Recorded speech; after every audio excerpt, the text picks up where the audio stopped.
வணக்கம் மாணவர்களே. இன்று 9ஆம் வகுப்பு இயல் 3 வல்லினம் மிகும் இடங்களை பார்ப்போம். இலக்கணத்தில் வல்லினம் மிகும் இடங்கள் புத்தகத்தில் பக்கம் 78 எடுத்துக்கொள்ளுங்கள். வல்லினம் மிகும் இடங்கள். வல்லினம் என்றால் முதல்ல நான் எப்பயும் போலவே உங்களுக்கு இலக்கணம் என்றால் என்ன முதல்ல நம்ம சொல்லிடும். இலக்கணம் என்பது எதற்கு? மொழியை பிழையில்லாமல் எழுதுவதற்கும் பேசுவதற்கும் துணை புரிவது இலக்கணம். இதில் படித்தவர்களும் படிக்காதவர்களும் எல்லாருமே செய்யக்கூடிய, எழுத படிக்க தெரிந்தவர்கள் அதிகப்படியாக நாம் செய்யக்கூடிய பிழை என்ன என்றால் இக்கு, இச்சு, இட்டு எங்கே போடுவது, அந்த பிழைகளை நாம் அடிக்கடி செய்திருவோம். அதை தான் வல்லின பிழை என்று வல்லினம்னு சொன்னோம். முதல்ல எழுத்தை நம்ம எப்படின்னு பிரித்தோம்? உயிர் மெய்ன்னு சொன்னோம். அந்த மெய் எழுத்து, அந்த மெய்யெழுத்தில்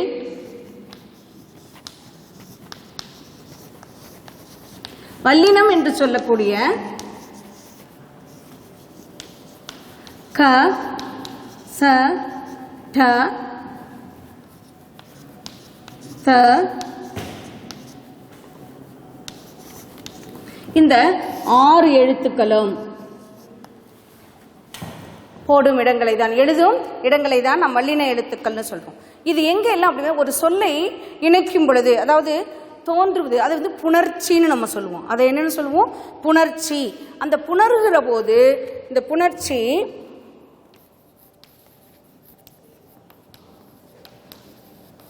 ரெண்டா பிரிக்கிறாங்க. இயல்பு,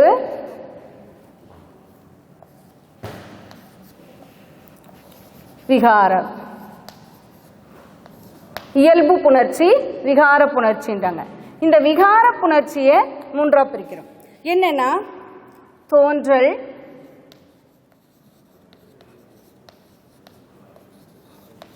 திரிதல், கெடுதல். இதை நீங்க சென்ற வகுப்புலையும் 8ஆம் வகுப்புலையும் உங்களுக்கு ஆசிரியர்கள் சொல்லியிருப்பாங்க. இங்கு இந்த வல்லினம் மிகும் இடத்தை மட்டும்தான், இந்த வல்லின எழுத்துக்கள் மிகும் தோன்றுவது எங்கெங்க தோன்றணும், எங்கெங்க தோன்றக்கூடாது என்பதை தான் இந்த வகுப்புல பார்க்க போறோம். அதாவது சொல் அமைப்பு, ஒரு சொல்லை நம்ம எழுதுறோம்னா அந்த சொல் அமைப்பிற்கு ஒரு கட்டுப்பாடு இருக்கு. நம்ம அந்த மயக்கம்னு சொல்லுவாங்க, சொல் மயக்கம், அந்த இடத்துல பிழை, அந்த பிழையை தான் சொல் மயக்கம்னுவாங்க. அதை நாம் அந்த இனிய ஓசைக்காக, அது ஏன் செய்கிறோம் அப்படின்னா இனிய ஓசைக்காக வல்லின இனத்துகள் புணர்ச்சி இருக்கிறோம். அதுக்கு தான் வல்லின புணர்ச்சி இலக்கணம்னு பேர். இது எங்கெல்லாம் வரும் அப்படின்றதுக்கு ஒரு 20 வகை பிரிச்சிருக்காங்க. எங்கெல்லாம் வரக்கூடாதுன்றதை அடுத்த வகுப்பில் பார்ப்போம். முதல்ல எங்கெல்லாம் வரும் இந்த வல்லெழுத்துக்கள். இப்போ இந்த இயல்பு புணர்ச்சின்னு சொன்னோம் இல்லையா, அப்படின்னா என்னென்னா, இப்போது வாழை கூட்டல் மரம். இப்போ இந்த சொல்ல இதில் வந்து இதை நிலைமொழின்னு சொல்லுவோம். இது வருமொழி, ஏன்னா இதோட வந்து சேருவதால வருமொழி. இங்கே வாழை மரத்தில் எந்த விதமான அப்படியே எழுதணும். இங்கே ஒரு தோன்றலோ திரிதலோ கெடுதலோ ஏற்படலை, அதனால இது இயல்பு புணர்ச்சின்னு பேரு. இதே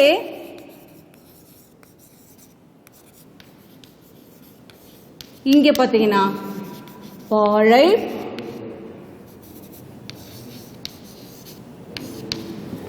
இப்பு, பழம். இப்பு என்பது என்ன? வல்லின எழுத்து. இந்த மாதிரி எங்க எல்லாம் வருது, ஏன் வரணும் அப்படின்றத இப்ப நாம பார்ப்போம். முதல்ல எப்பயுமே ஆ, ஈ என்று சொல்லக்கூடிய சுட்டெழுத்து, அதோ, அந்த, இந்த என்று, அந்த கூட்டல் பை சட்டை, அந்த சட்டை, ஆ கூட்டல் கடை, அக்கடை. இங்க பாத்தீங்கன்னா இக்கு வல்லின எழுத்து மிகுந்து வருகிறது. இதுல பாத்தீங்கன்னா ஒரு இது என்னன்னா, நீங்க தெரிந்து கொள்ள வேண்டிய விஷயம், இந்த இட்டும் இரு அதிகம் வராது. க, ச, ட, இச்சு, இத்து, இப்பு அதிகமாக வரும். அதை நீங்க பார்த்துக்கணும். இதெல்லாம் முதலில், சொல்லுக்கு முதலில் வரக்கூடிய எழுத்துக்கள். சரி, இப்போ இங்க பார்ப்போம். முதல்ல எங்கெல்லாம் வரும்?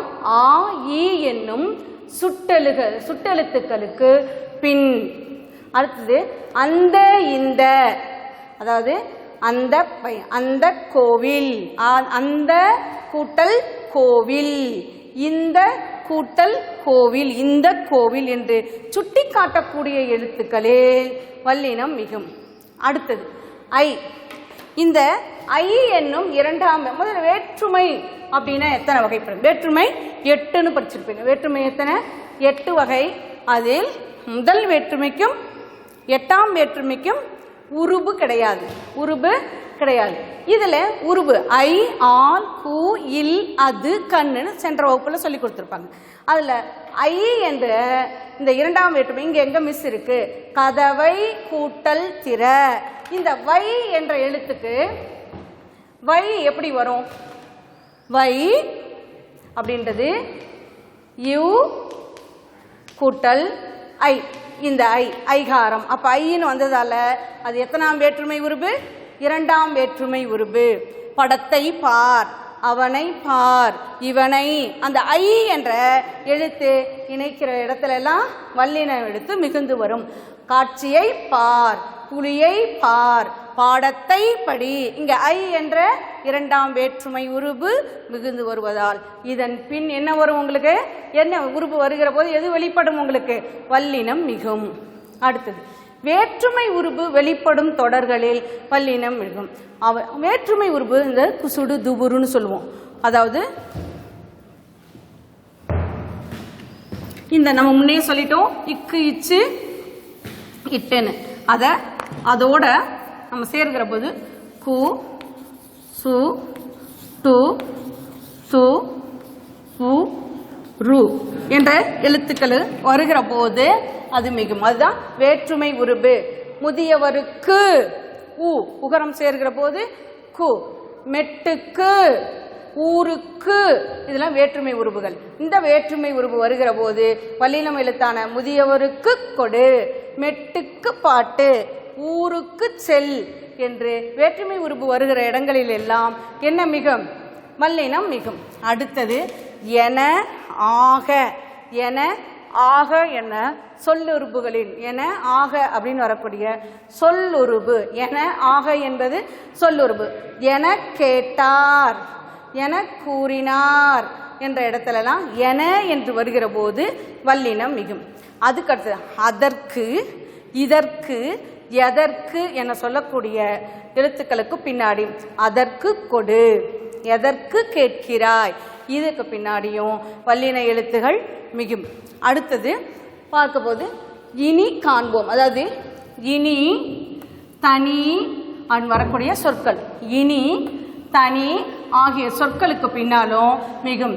இனி கொடு, இனி காண்போம், தனி சிறப்பு. இங்க எல்லாம் என்ன ஆகுது? உங்களுக்கு வல்லினம் மிகுந்து காணப்படுகிறது. வல்லினம் இனி என்று, தனி என்று வரக்கூடிய எழுத்துக்களுக்கு பின்னாலும் சொற்களுக்கு பின்னாலும் நாம் வல்லின எழுத்துக்களை போட வேண்டும். அடுத்தது மிக அப்படின்னு சொல்லக்கூடிய எழுத்துக்கள் பின்னாலும் மிக பெரியவர், மிகச் சிறந்தவர், அங்கேயும் நமக்கு வல்லின எழுத்துக்கள் மிகுந்து வர வேண்டும். அடுத்தது 8, 10. அது என்னது? எண். 8, 10 என்பது எண். அந்த எண்களுக்கு சொல்லியிருக்கும் பின்னாலும் 8 தொகை, 10 பாட்டு. இங்கேயும் 8 கூட்டல் தொகை, 10 கூட்டல் பாட்டு, 10 பாட்டு, 8 தொகை. இங்கேயும் வல்லின எழுத்துக்கள் மிகுந்து வரும். அடுத்தது ஓர் எழுத்து ஒரு மொழி. அது என்னது? ஓர் எழுத்து ஒரு மொழி. ஓர் எழுத்து ஒரு மொழின்றதுனா ஒரு தீ, இது ஒரு எழுத்து. ஆனால் தீ என்பது நெருப்பு. பூ, கை, பை, மை, இது எல்லாம் ஓர் எழுத்து ஒரு மொழி. இந்த எழுத்துகள் வரும் பொழுது இப்ப கூட தீ கூட்டல் பிடித்தது, தீ பிடித்தது, இப்பு மல்லினம் மிகும். கை கூட்டல் பிடி, கைப்பிடி. தீ கூட்டல் பெட்டி, தீப்பெட்டி. இது போல இந்த பிரித்து எழுதுகிற போது தீ கூட்டல் பிடித்தது. இங்க தீ என்பது ஒரு தனிச்சொல். இந்த தனிச்சொல் ஓர் எழுத்து ஒரு மொழியாக வருகிற போது அதுக்கப்புறம் இப்பு மிகுந்து வரும். அது என்னது? வல்லின எழுத்து மிகுந்து வரும். அடுத்தது கூவா குயில். அது என்னது? கூவா குயில். ஈறுகெட்ட எதிர்மறை. இப்போ ஈறுகெட்ட எதிர்மறை என்றால் என்ன?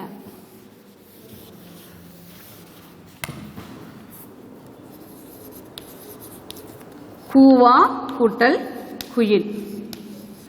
முன்னே சொன்னோம் இது என்னது? நிலைமொழி. இந்த நிலைமொழிக்கும் வருமொழியும் சேர்கிற போது இங்கே கூவா ஆப்போசிட் வேர்டு. இது என்ன எழுத்து? இறுதியில் வருவதால் ஈற்றெழுத்து. இதுக்கு பேர் தான் என்னது? ஈற்றெழுத்து. ஈற்றில் ஆப்போசிட் வேர்டு கூவா என்று, ஓடா அழியா என்று ஈற்றெழுத்தானது முதலில் உங்களுக்கு சொல்லியிருப்போம். ஆ இ என்ன? ஓடா ஆ வருகிற போது ஈற்று பெயரெச்சம்னு சொல்லுவோம் இல்லையா? அந்த பெயரெச்சம் வருகின்ற இடங்கள் எல்லாம் நமக்கு வல்லினம் மிகும். கூவா குயில் இக்கு மிகும். இக்கு என்பது என்னது? வல்லினம். கூவா குயில், ஓடா குதிரை, அழியா புகழ், இங்கெல்லாம் உங்களுக்கு வல்லின எழுத்து மிகுந்து வரும். அடுத்தது கேட்டுக்கொண்டான். ஒன்றொடர் டூ. முன்னே சொல்லுங்க. டூ என்பதை ஒன்றொடர் குட்டி எழுதுகிறோம். கேட்டுக்கொண்டான், விட்டு சென்றான். இது நிலைமொழியாக வருகிற போது, ஒன்றொடர் நிலைமொழியாக இங்கே வருகிற போது நமக்கு வல்லின எழுத்து மிகும். அடுத்தது ஆடச் சொன்னார், ஓடி போனார். இங்கே அகரம் இகரம்னு சொல்லியிருக்கோம். அகரம் என்றால் என்ன? இப்போ ஆடா டா இட்டு கூட்டல் ஆ வருது இல்லையா? இதுதான் அகரம். இந்த ஆ என்பதுதான் அகரம். ஓடி டி இட்டு கூட்டல் இ, இது இகரம். அப்போ இந்த அகரம் இகரம் பிரிக்கிற போது ஓட இந்த இப்போ பிரிச்சோம் இல்லையா? ஆடா ஆட சொன்னான், ஆட சொன்னான். இங்க என்ன இருக்கு? இட்டு கூட்டல் ஆ, அகரம் இருக்கு. அடுத்தது ஓடி கூட்டல் போனார். இங்க என்ன இருக்கு? முன்னே சொன்ன இட்டு கூட்டல் ஈ இருக்கு, இகரம். அப்போ அகரம் இகரம் ஈற்றெழுத்தாக, இங்க ஈற்றெழுத்தாக பிரிச்சு எழுதும் பொழுது இந்த ஈற்றெழுத்தாக, முன்னே சொன்னோம் ஈற்றெழுத்து அங்கே ஒன்று சொன்னோம் இல்லையா? அங்கேயும் அதுதான் ஈற்றெழுத்தாக. கடைசி ஈற்று என்றால் இறுதியில் வருகிற போது என்ன மிகும்? வல்லினம் மிகும். அடுத்தது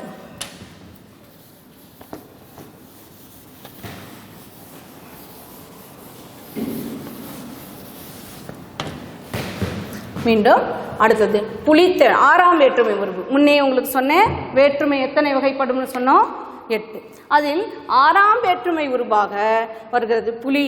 ஈ ஐயால் கு இல்லதுக்கன் ஈ வருகிறது இல்லையா? அது புலித்தேவன், புலித்தோல், புலி கூட்டல் தேவன், புலி கூட்டல் தோல். இங்கே ஆறாம் வேற்றுமை.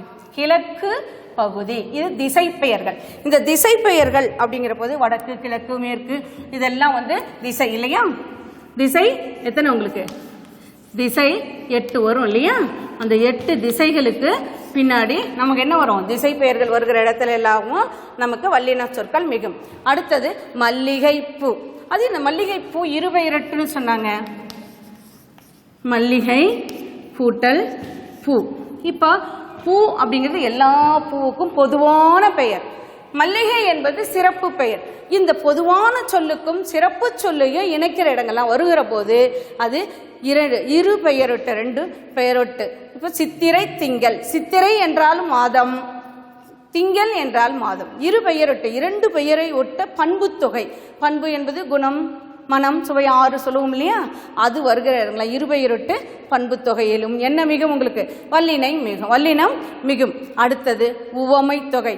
இப்போ ஒரு பொருளை நாம் சிறப்பித்து கூறுவதற்கு மற்றொன்றை உவமையாக சொல்லுவோம். மலர்கண், மலர் போன்ற கண், மலர் கூட்டல் கண். இங்க என்ன இருக்கு? போன்ற என்பது மறைந்து வருகிறது. அப்படி வருகிறதெல்லாம் என்னது? உவமை. அந்த உவமையில என்ன மிகும்? உங்களுக்கு வல்லினம் மிகும். தாமரை, தாமரை போன்ற பாதம், தாமரை பாதம். மலர் கண், தாமரை பாதம். இங்கேயும் உவமை தொகையில, தொகைனாவே என்ன அர்த்தம்? நிறைய, 1க்கு மேல இருந்தாவே உவமை. மலர் கண் 2 சொற்கள் இருக்கு. அது இணைக்கக்கூடிய அது ஊமையாக கண்ணுக்கு ஊமையாக மலரையும் பாதத்திற்கு தாமரையையும் ஊமையாக காட்டிருப்பது அது ஊமை தொகை. அங்கேயும் உங்களுக்கு வல்லினம் மிகும். அடுத்தது சால தவ உரி நனி தவ குழ இதெல்லாம் ஒன்றை சொல்லுகிற போது உயர்த்தி சொல்லுது. உரி சொல்லுன்னு பேர். சால பேசினார், நிறைய பேசினார், நல்லா பேசினார், சிறப்பாக பேசினார், பேசினார் மிக சிறப்பாக பேசினார் என்பதற்கு சால என்பது. சால கூட்டல் பேசினார், தவ கூட்டல் சிறிது, தவ சிறிது. இந்த இடத்துல உரி சொற்களுக்கு பின்னாடியும் நமக்கு வல்லினம் மிகும். அடுத்தது தனிச்சொல். நிலா சோறு. நிலா என்பது தனிச்சொல்.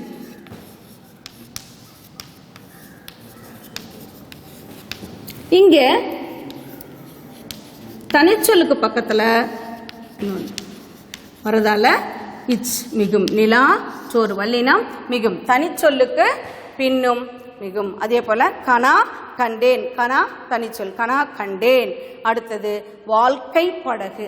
இந்த வாழ்க்கையை படகோடு உருவகப்படுத்தி அவர் சொல்லுவதால் உருவகப்படுத்தி சொல்லுகிற இடத்துலலாம் உலக பந்து, இந்த உலகத்தை பந்தோடு உருவகப்படுத்தி சொல்லுகிறார். அதனால உருவகப்படுத்தி சொல்லக்கூடிய ஒப்பிட்டுக்கூடிய இடங்களிலும் உங்களுக்கு வல்லினம் மிகும்.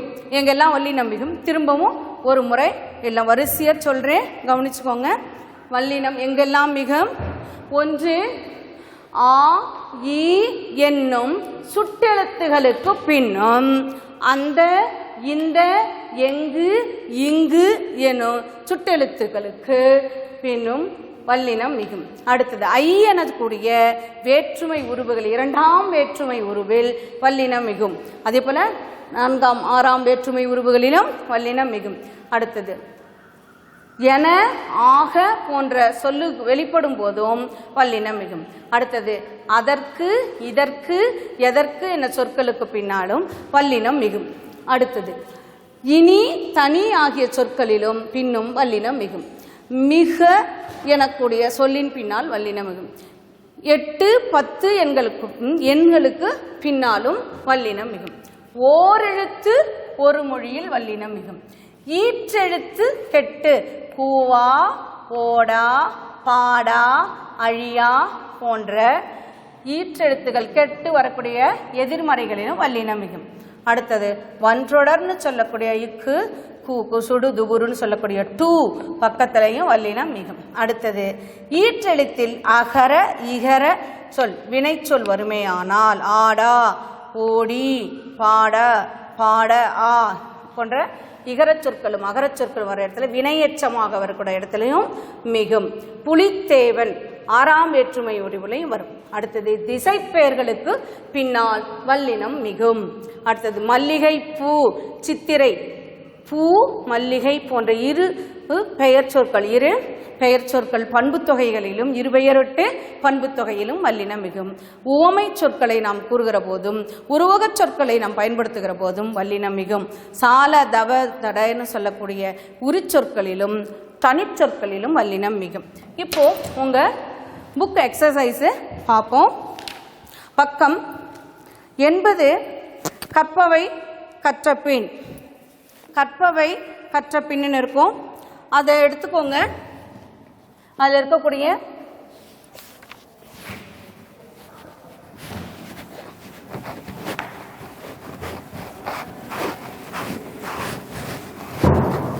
பார்த்துக்கோங்க.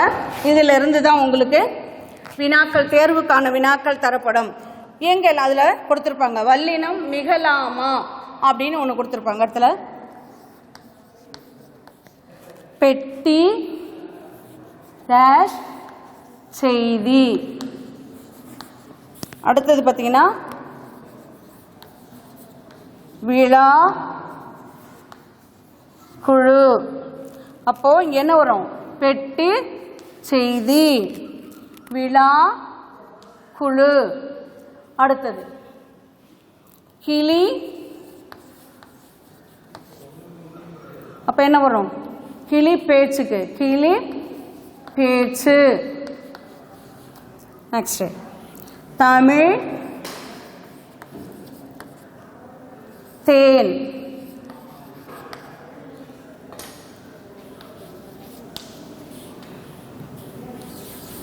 தை பூசம். உங்கள் புக் இது வந்து உங்கள் புக் எக்ஸசைஸ்ப்பா, மார்க் பண்ணிக்கோங்க.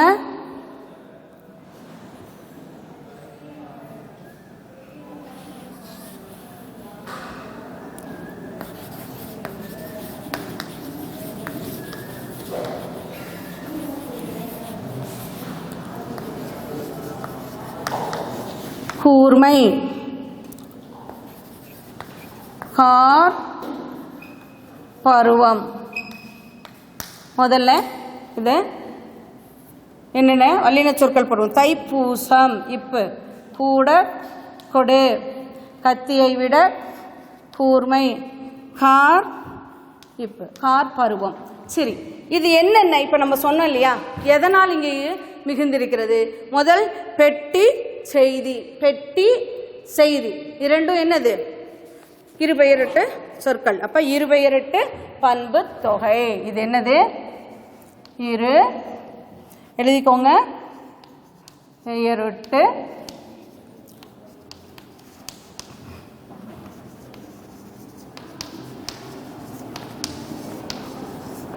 பண்பு தொகை. அப்போ இங்கனால இங்க வல்லினம் மிகுந்தது. அடுத்தது விழாக்குழு. விழா என்பது தனிச்சொல். அப்போ தனிக்குறில், தனிக்குறில், தனிக்குறிலை அடுத்துன்னு எழுதிக்கோங்க. தனிக்குறிலை அடுத்து வல்லினம் மிகும். அடுத்தது கிளி பேசு. கிளி என்பதும் பேச்சு என்பதும் இருபெயரட்டு.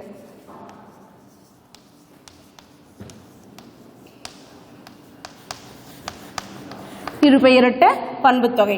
தமிழ் தேன். அப்போ தமிழை தேனாக அதுக்கு உருவகப்படுத்தி கூறியிருப்பதால தமிழ் தேன் உருவக சொல். உருவக சொற்களில் சொற்களில் வல்லினம் மிகும். அடுத்தது தைப்பூசம். இது எது? தை ஓரெழுத்து ஒரு மொழி, ஓரெழுத்து ஒரு மொழி.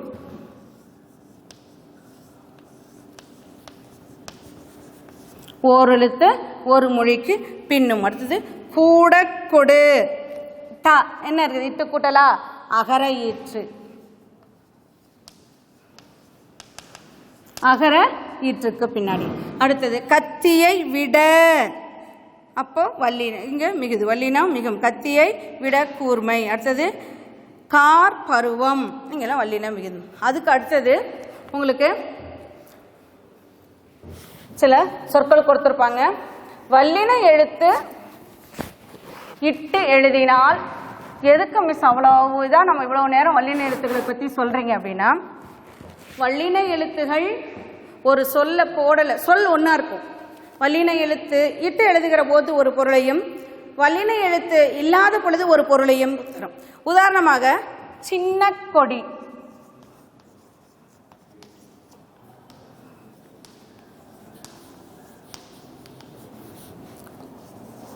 சின்ன கொடி. என்னங்க மிஸ், ஒரு இக்கு தான் இங்கே வந்திருக்கு. ஆனால் இக்கு இட்டு எழுதுகிற பொழுது இது அடையாளம். சின்னத்தை உடைய, இது ஒரு அடையாளம். அடையாள கொடி. இந்த சின்னத்தை உடைய கொடி. சின்ன கொடி அப்படின்னா சிறிய அளவு, சிறிய அளவை உடைய கொடின்னு பேர். சிறிய அளவை குறிப்பது. அதே போல தோப்புக்கள்.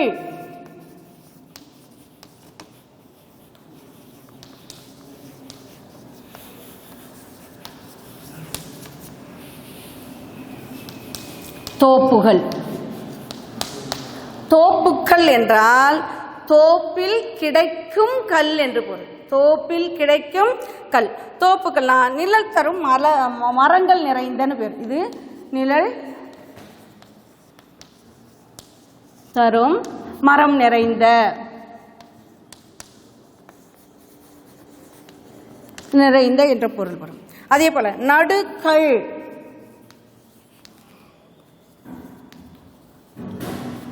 நடுகள். உங்களுக்கு பாடம் நடத்தும் பொழுது, இப்போ சென்ற பாடம் நடத்தும் பொழுது சொல்லியிருப்பாங்க, இது நட்டு வைக்கப்பட்ட பல் நடுகள்.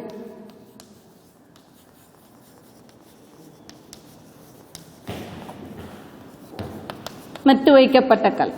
அதுவே நடுக்கல் என்றால் நடுவில் இருக்கும் கல்.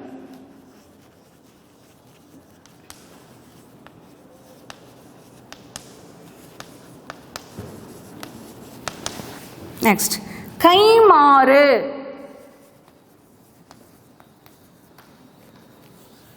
கைமாறு இங்க வல்லின எழுத்து போடுகிற போது பிரதி உபகாரம்னு சொல்றோம் இல்லையா, பிரதி உபகாரம் அப்படின்னு பேரு. கைமாறு செய்யறது, அவன் எனக்கு கொடுத்தான் அதுக்காக நான் அவனுக்கு கொடுத்தோன்னு சொல்றதான் கைமாறு. இதுவே கை மாற்றிப்பிடின்னு சொல்றோம் இல்லையா, கை மாற்றுதல். இப்ப மாற்றிப்பிடி, கைமாறு, இங்கிருந்து அங்கே மாற்றி கொடு, அங்கே கை மாற்றி சொல்லு அப்படின்னு சொல்கிறோம் இல்லையா, அதுதான் கைமாறு என்று பொருள். அதே இடத்துல உங்களுக்கு பொய் சொல்.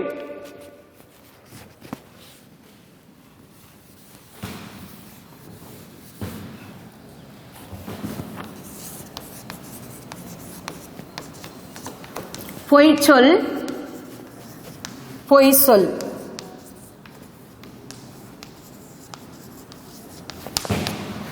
பொய், இது வந்து பொய் சொல், பொய் பேசு. இது பொய்யான சொல்.